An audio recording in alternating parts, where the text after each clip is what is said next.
Embark Studios is home to my two most played games right now, The Finals and Arc Raiders. But that got me thinking, who actually is Embark Studios? Where did they come from? And how did a brand new studio end up making two of the most fun and unique shooters that we've gotten in years? Today, we're diving into the story behind Embark and how this young studio ended up putting pressure on some of the biggest AAA companies in the industry. Embark's founding team includes Patrick Soderlund, who was a former CEO of DICE EA, alongside Magnus Norden, Rob Runeson, Stefan Strandberg, Jenny Holdschner, and Jonah Anderson. I'm sorry if I butchered those names, I am not Swedish. All of which are seasoned developers with years of experience at DICE and EA under their belts.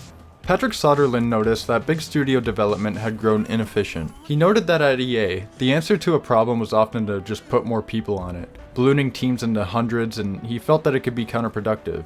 With Embark, the founders aimed to return to a nimble, experimentation-first approach. Smaller teams, more time to iterate, and a willingness to take on risks and fresh ideas instead of churning out safe sequels.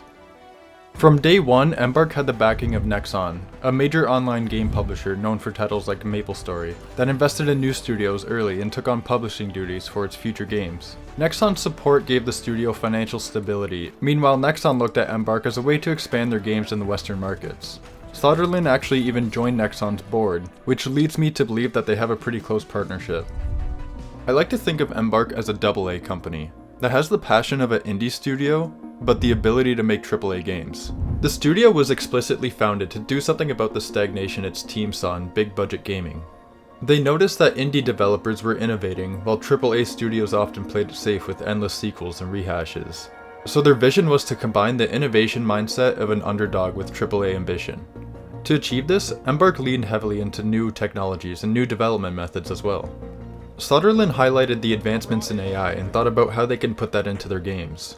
That's why in Arc Raiders, for example, the AI moves a little strange, and it's also insanely good at times. It'll try and flank you and discover different ways of attacking you. What happens if I...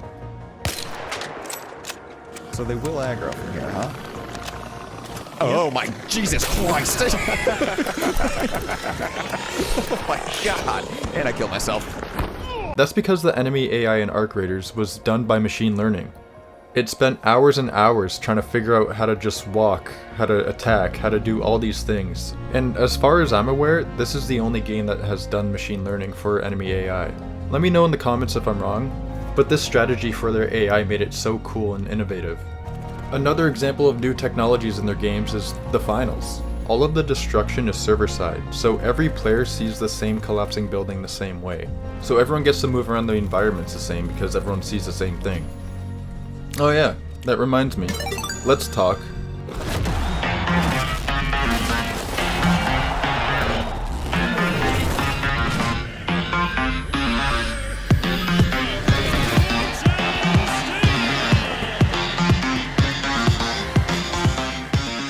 The Finals is Embark's first game, a free-to-play, team-based first-person shooter that shadow dropped in 2023 at the Game Awards.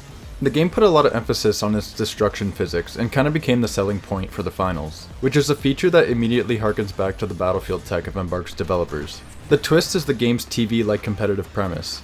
It's set in a world where people watch and compete in high-stakes combat. This premise let the devs infuse the Finals with a flashy arena sports style that stands apart from the many military shooters out right now. It also gave them the freedom to come up with all these crazy unique skins and weapon animations that you won't find in any other game. The stealth launch of Season 1 showcased an arena themed around Las Vegas and immediately drew players in. Upon release, the Finals was met with a positive response as an innovative twist on the shooter genre. Game Informer's review called it an inventive multiplayer shooter and a strong debut title for Embark. Players praised its highly destructible maps and refreshing game show presentation, even though there were some game-breaking exploits.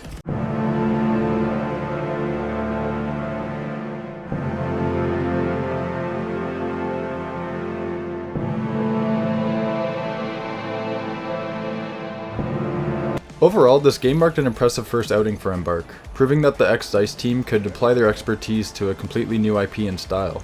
However, the Finals has been slowly losing players while maintaining a loyal niche community, myself included. So what game could have come out to dwarf its numbers like that?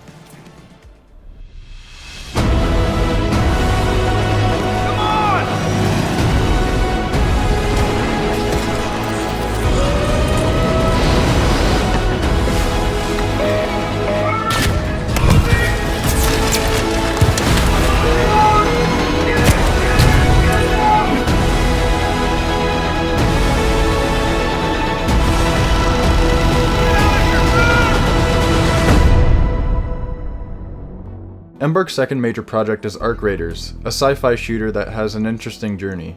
It was actually the first game Embark started developing, but it became the second one to release, and not without significant changes along the way. It was initially revealed at the Game Awards in 2021 as a free-to-play cooperative third-person shooter, where players would team up and fight hordes of alien robots. However, as development progressed, the team wasn't satisfied with the gameplay. By 2022, Embark made a bold decision. They hit pause on Arc Raiders and shifted the focus back to the finals, just because of how much progress they were making on it. Patrick Soderlund explained that Arc Raiders in its original form just wasn't fun, and needed more time to get it right. This breathing room led to a major pivot in design. Originally conceived purely as a PvE experience, Arc Raiders was reworked into a PvPvE extraction shooter, a genre similar to titles like Escape from Tarkov, where players would not only battle AI enemies but also compete against other players while looting and trying to survive until extraction. When I found out about this switch, I'm not gonna lie, I was pretty disappointed. I never got into the extraction shooter genre, and with the release of Helldivers, I was really looking forward to a PvE experience I could play with my friends, especially from a developer with so much talent. And apparently I wasn't the only one not looking forward to Arc Raiders release, because EA was literally censoring any mention of Arc Raiders in the EA app, which honestly cracks me up, because it's such a petty move from a company as massive as EA. And it wasn't just EA either. People found out that Arc Raiders was also being censored in Black Ops 7 game chat. But Embark, being the chads that they are, took it like a champ, and even posted this on X after finding out what was going on. They're such a genuinely classy team that even wished EA and DICE good luck on the release of Battlefield 6. It's wild seeing the difference in how each studio carries themselves.